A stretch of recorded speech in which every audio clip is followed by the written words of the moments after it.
What is digital preservation, অর্থাৎ digital সংরক্ষণ বলতে আমরা কি বুঝি?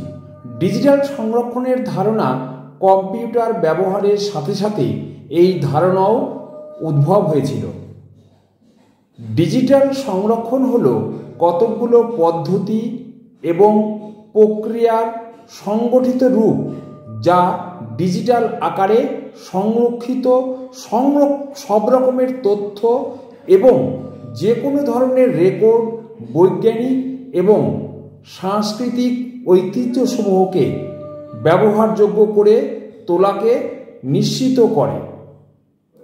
যে কোনো ধরনের ডিজিটাল তথ্যকে অর্থাৎ জন্মগত ডিজিটাল অর্থাৎ ইনবর্ন ডিজিটাল এবং পূর্বাবস্থা থেকে ডিজিটাল রূপান্তরিত অর্থাৎ পূর্বাবস্থা থেকে ডিজিটালে রূপান্তরিত মানে ডিজিটাল ইনফরমেশন, এই উভয়কেই দীর্ঘ সময়ের জন্য সংরক্ষণ করা হলো ডিজিটাল সংরক্ষণের কাজ।